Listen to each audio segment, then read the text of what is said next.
ამერიკის შეერთებული შტატები არის ნატოს აქტიური წევრი. ეს ისტერია და ჰიპერბოლები, რომელსაც გლობალურ თუ ლოკალურ მედიაში ვადევნებთ თვალს, უსაფუძვლოა. პრეზიდენტმა ტრამპმა მკაფიო თქვა, რომ ის მხარს უჭერს ნატოს და ჩვენ გვჩებით ალიანსში. თუმცა ჩვენ გვსურს ნატო იყოს უფრო ძლიერი, უფრო სიცოცხლისუნარიანი. და ერთადერთი გზა ამისათვის არის ჩვენი პარტნიორების მხრიდან უფრო მეტი შესაძლებლობების ქონა. საუბრობთ მდიდარ ქვეყნებზე, რომლებსაც აქვთ უნარი გააკეთონ მეტი.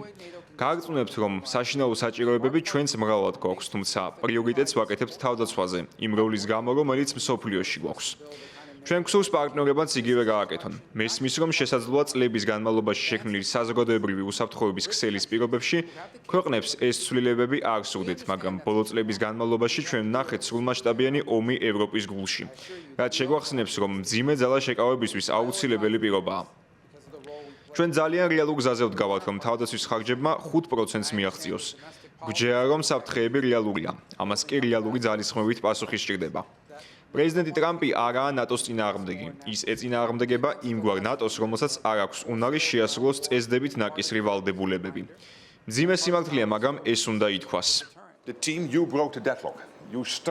თქვენმა გუნდმა დაიწყო ჩიხიდან გამოსავლის ძიება და მოლაპარაკებები უკრაინასა და რუსეთს შორის. ეს ჩვენი სრული მხარდაჭერით მოხდა, რათა ომი უკრაინაში მივიყვანოთ ხანგრძლივ და განგრძობად მშვიდობამდე. ამავდროულად ევროპელები დგამენ აქტიურ ნაბიჯებს უკრაინისთვის სამხედრო დახმარების მიწოდების თვალსაზრისით. ამ მხრივ ვიხილეთ სერიოზული ცვლილებები. პირველ 3 თვეში უკრაინას 20 მილიარდი დოლარით დავეხმარეთ, რათა ის დარჩეს ბრძოლაში, ვიდრე პროცესი გაგრძელდება. რუსეთი არის ჩვენი გრძელვადიანი საფრთხე. ასევე არსებობს მზარდი პრობლემები ჩინეთთან, ჩრდილოეთ კორეასთან თუ ირანთან. ეს ყველაფერი ურთიერთგადაჯაჭვულია. ჩვენ ვიცით, რომ ამერიკის შეერთებულ შტატებთან პარტნიორობა არის ნატოს ქვაკუთხედი. ჩვენს მიმართ მისი მოლოდინი კი არის შემდეგი. ევროპელებმა და კანადამ უნდა დახარჯონ მეტი.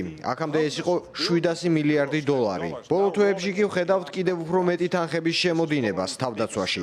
ეს კი ბერლინის კედლის ნგრევის შემდეგ ამ მასშტაბით პირველად ხდება.